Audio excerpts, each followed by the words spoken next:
पिछला एपिसोड देखने के लिए डिस्क्रिप्शन के लिंक जरूर देखें और पूरी कहानी सुनने के लिए प्लेलिस्ट डिस्क्रिप्शन में जाके देख सकते हैं। मृत्युंजय के भाइयों में भी कुछ उसका समर्थन करते थे तो कुछ विरोध करते थे, किंतु किसी में भी इतनी हिम्मत नहीं थी कि वो मृत्युंजय का सामने से विरोध कर सके।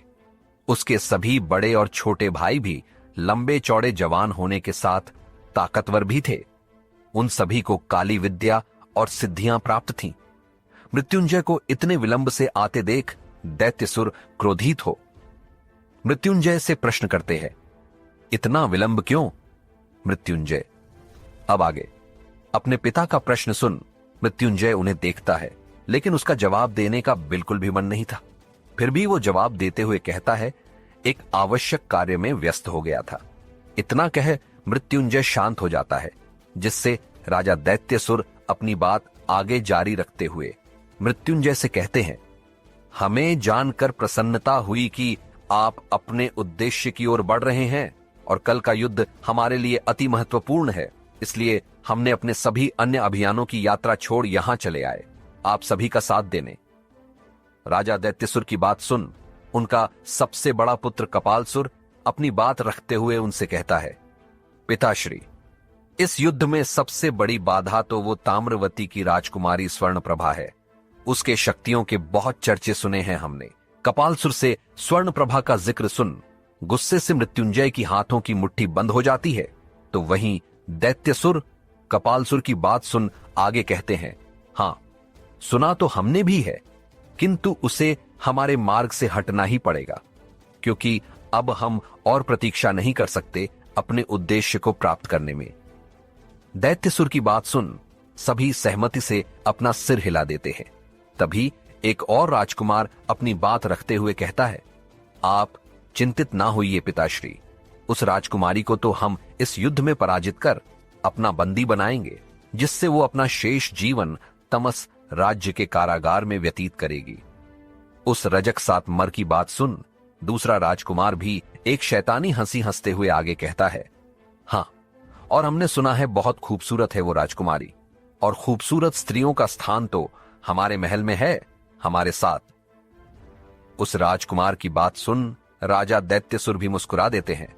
तो वहीं राजकुमारी के लिए इतने घिनौनी सोच अपने भाइयों में देख मृत्युंजय का क्रोध अब फुट पड़ता है, क्योंकि उन सभी के बातों का अर्थ कुछ और भी था, जिसे समझ मृत्युंजय क्रोधित हो चिल्लाते हुए अपने स्थान से खड़ा हो तेज आवाज में उस राजकुमार को देख कहता है, राजकुमारी को कोई भी स्पर्श नहीं करेगा, वो सिर्फ मेरा शिकार है, उसके साथ क्या करना है ये मैं तय करूंगा।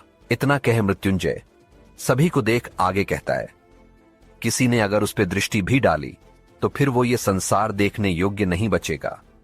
तो बेहतर होगा कि आप सभी राजकुमारी को छोड़ युद्ध के अन्य पहलुओं पर ध्यान दें। अपनी बात खत्म कर मृत्युंजय वहां एक पल भी नहीं रुकता और उस कक्ष से बाहर निकल जाता है। तो वहीं मृत्युंजय की चेतावनी सुन वो राजकुमार और वहां मौजूद सभी भयभीत हो उठे थे। क्यों? मृत्युंजय का क्रोध सच में भयानक होता है, ये सभी जानते थे, लेकिन उसे इस तरह राजकुमारी का पक्ष लेता देख सभी हैरान भी थे, क्योंकि मृत्युंजय कभी किसी स्त्री की तरफ नजर उठा देखता भी नहीं था। हमेशा स्त्रियों से दूरी बनाकर रखता था। अपना मां के अलावा कभी किसी अन्य स्त्री से बात तक नहीं करता था। उसकी यही व्यवहार को याद कर सभी हैरान थे। उसे इस तरह बीच बैठक से जाते देख सब देखते ही रह जाते हैं, लेकिन कोई कुछ नहीं कहता, क्योंकि मृत्युंजय बचपन से ही ऐसा था, कभी किसी की बात नहीं सुनने वाला। उसे मानना तो दूर, सबको अपनी शक्तियों का रौब दिखा, दूसरों को भयभीत कर सब पे राज करने वाला। मृत्युंजय को इस तरह जाते देख दैत्यसुर भी क्रोधित हो जाते हैं, लेकिन वो भी कुछ नहीं कर सकते थे, क्योंकि मृत्युंजय इस राज्य का राजकुमार होने के साथ इस राज्य का अगला राजा होने वाला था। उसके जाने के बाद एक बार तो सभी एक दूसरे को देखते हैं, जैसे एक दूसरे से पूछ रहे हो कि मृत्युंजय को क्या हुआ, लेकिन वहां मौजूद किसी के पास इसका उत्तर नहीं था। तो वहीं मृत्युंजय की मां रानी तमस्विनी भी मृत्युंजय का ये व्यवहार देख थोड़ा हैरान हो चली थी, लेकिन फिर कुछ सोच वो खुद को शांत करती है। फिर सभी अपनी बात करने लगते हैं और सभी राजकुमार दैत्यसुर को राज्य से जुड़ी कुछ बातें बताने लगते हैं, क्योंकि दैत्यसुर कुछ माह पहले ही राज्य विस्तार के लिए एक युद्ध अभियान पे चले गए थे अपने कुछ पुत्रों के साथ, और जो राजकुमार यहां थे वो राज्य की स्थिति को उन्हें बता रहे थे। तो वहीं मृत्युंजय क्रोध में ही अपने कक्ष की ओर बढ़ जाता है और उसे इतने क्रोध में देख दनुज, जो कुछ कार्य के लिए महल में आया था, वो मृत्युंजय के पीछे उसके कक्ष में जाता है। तो देखता है मृत्युंजय झरोखे से बाहर की ओर देखते हुए शांत खड़ा था, लेकिन जो क्रोध मृत्युंजय के अंदर धधक रहा था वो तो सिर्फ दनुज ही देख पा रहा था। इसलिए दनुज मृत्युंजय के समीप जा उससे पूछता है, तू इतने क्रोध में क्यों है? क्या राजा साहब ने तुझसे कुछ कहा? दनुज का प्रश्न सुन मृत्युंजय उसे बिना देखे कहता है, किसी के अंदर इतनी साहस नहीं कि कोई मुझे कुछ कह सके। मृत्युंजय का जवाब सुन दनुज उसे आगे कहता है, तो इतने क्रोध का कारण क्या है? दनुज का प्रश्न सुन मृत्युंजय को एक बार फिर वो सारी बात याद आ जाती है और वो अपने क्रोध में ही लाल आंखों से दनुज को देख उससे वो सारी बातें बता देता है जो उस कक्ष में हुआ था। मृत्युंजय की बात सुन दानुज उसे शांत करते हुए कहता है, तो तुझे उन्हें बता देना चाहिए था कि तू राजकुमारी से विवाह करना चाहता है। दनुज की बात सुन मृत्युंजय उसे क्रोध से घूरने लगता है, जिसे दनुज उसे आगे कहता है, तेरे इस तरह देखने से सत्य बदल नहीं जाएगा। तू भी जानता है कि तेरे सभी भाई खूबसूरत स्त्रियों के लोभी है। खूबसूरत कन्या देखी नहीं कि उसे उठा लिया और कुछ रात्रि उसके साथ व्यतीत करने के बाद मृत्यु के घाट उतार दिया। इसलिए कह रहा था, यदि उन्हें झांत हो जाए कि तू राजकुमारी से विवाह कर उन्हें सबकी भाभी श्री और इस राज्य की होने वाली महारानी बनाने वाला है, तो कोई उन पर कुदृष्टि नहीं डालेगा। इतना कह दनुज मृत्युंजय को समझाते हुए उससे आगे कहता है, और वैसे भी तेरे इस विवाह के बारे में सिर्फ मुझे और गुरु मांग को ही झांत है, इसलिए मैं तो कहता हूं विवाह से पूर्व अपने माता पिता को बता दे। दनुज की बात सुन मृत्युंजय उसे देख अपने सर्द लहजे में आगे कहता है, इसकी कोई आवश्यकता नहीं, अभी सबका ध्यान युद्ध पे ही केंद्रित रहने दे, और मैं कोई बालक नहीं जो अपन कार्य माता पिता से पूछ कर करूं। मैं मृत्युंजय हूं और मैं अपने निर्णय स्वयं ले सकता हूं, और किसी के अंदर इतना साहस नहीं कि वो मेरा विरोध कर सके। मृत्युंजय की बात सुन दनुज आगे कुछ नहीं कहता, और ऐसे ही ये रात बीत जाती है। तमस राज्य के लिए ये रात बहुत लंबी थी, तो वहीं ताम्रवती के लिए ये रात बहुत छोटी, क्योंकि उन दोनों राज्यों के लिए कल का सूर्योदय बहुत बड़ा बदलाव लाने वाला था। सबकी आंखों में ही रात कट जाती है। अगली सुबह दोनों राज्यों से दूर एक बहुत बड़े खाली मैदान में दोनों राज्यों की सेना आमने सामने खड़ी थी। सभी सैनिक हाथों में तलवार भाला संग तैनात थे। दोनों ही सेनाओं में सेना की हाथी, घोड़े और पैदल टुकड़ियां थीं और सभी हमला करने के लिए तैयार थे। तमस राज्य की सेना काले रंग के वस्त्र धारण किए हजारों की संख्या में बहुत ही तेज धार वाले भरी और चमकदार अस्त्र शस्त्र धारण किए, आंखों में क्रूरता लिए सामने खड़ी ताम्रवती की सेना को देख रहे थे। उन सैनिकों में सबसे आगे तमस राज्य के प्रधान सेनापति घुड़सवार सेनापति के साथ 3 राजकुमार भी घोड़े पे सवार हाथ में हथियार लिए तैयार थे, जो किसी खूंखार शैतान की तरह दिख रहे थे। काले वस्त्र दर्द किए, माथे पे काला टिका और आंखों में क्रूरता लिए अपना परचम फैलाने को तैयार थे। तो वहीं ताम्रवती के सैनिक भी पूरी तैयारी और आत्मविश्वास के साथ युद्ध मैदान में खड़े थे और आंखों में विजय की आशा लिए अपने हौसले को दृढ़ता प्रदान कर रहे थे। राजा देवव्रत अपने कुछ प्रधान सैनिक और प्रमुख अधिकारियों के साथ सबसे आगे खड़े थे। तभी सेनापति अपने बगल में घुड़सवार प्रधान सैनिक से पूछता है, राजकुमारी अब तक युद्ध मैदान में नहीं पहुंची है, उनके बिना हम ये युद्ध कैसे जीतेंगे?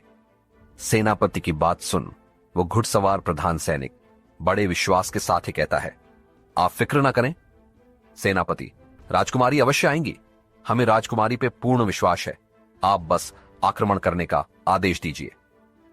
तभी शंखनाद का स्वर चारों ओर गूंज पड़ता है, जिसके साथ ही दोनों सेनाओं के सेनापति आक्रमण करने का आदेश देते हैं और कुछ पल बाद ही दोनों सेना एक दूसरे से लड़ते हुए शत्रु को खत्म करने में लग जाती है।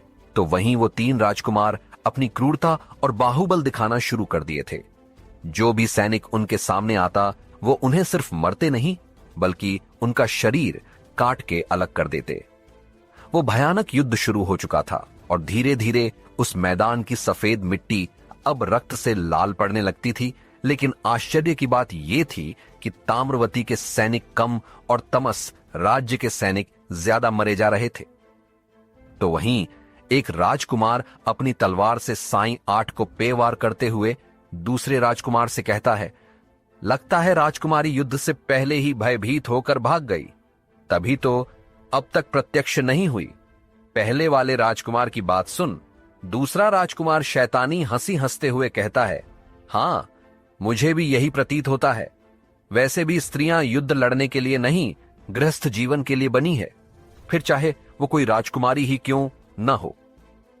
वो राजकुमार अपनी बात पूरी करता उससे पहले ही एक तेजी से उड़ता हुआ भाला आता है और उस राजकुमार के तलवार को चीरते हुए उसके बाजू में ढस जाता है।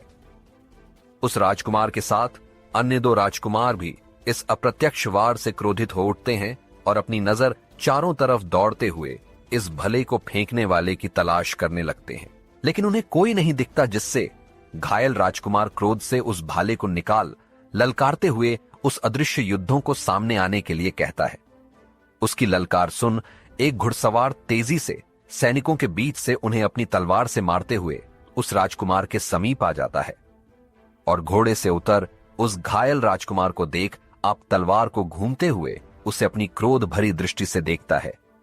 तो वहीं वो राजकुमार अपने सामने उस शख्स को देख जिसने पगड़ी पहने अपने चेहरे को ढक के सैनिकों की भांति पूरा वस्त्र धारण किया था।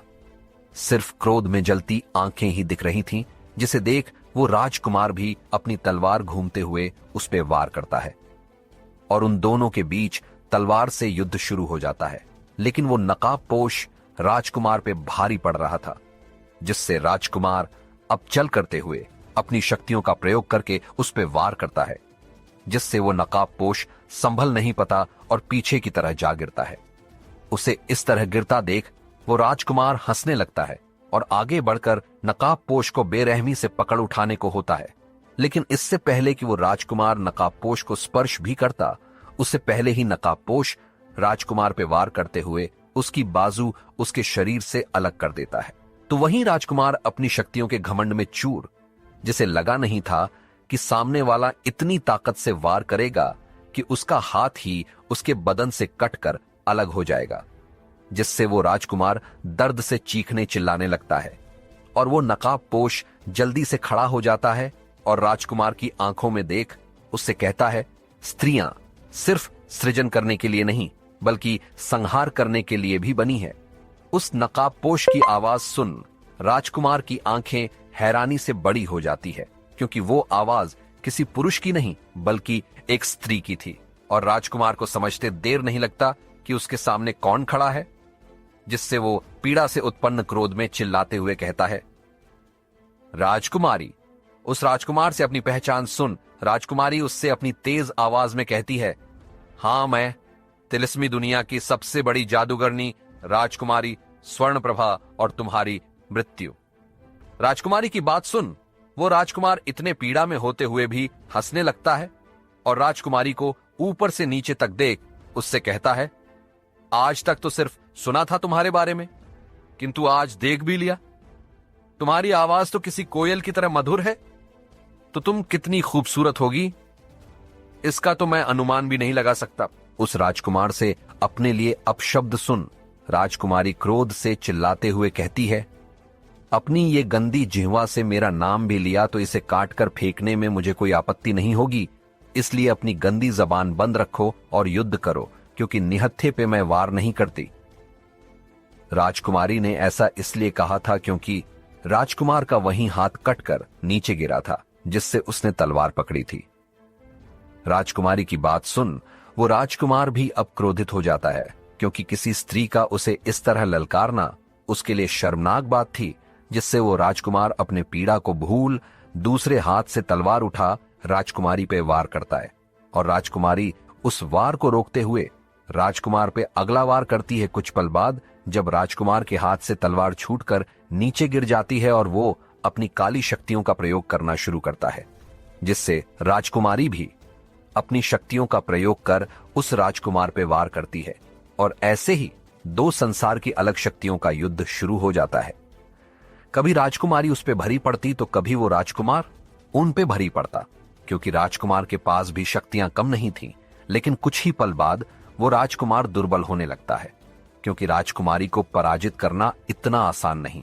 राजकुमारी की शक्तियों को देख जब राजकुमार को लगता है कि वो तलवार से या अपनी काली शक्तियों से जीत नहीं सकता, तो वो राजकुमारी से कुछ ऐसा कहता है जिसे सुन राजकुमारी के क्रोध की ज्वाला फट पड़ता है और अपने एक वार से ही राजकुमारी उस राजकुमार का सिर उसके धड़ से अलग कर देती है। तो ऐसा क्या कहा उस राजकुमार ने राजकुमारी से? अगला एपिसोड देखने के लिए डिस्क्रिप्शन की लिंक जरूर देखें और ऐसी ही रोमांचक कहानी के लिए सब्सक्राइब करें।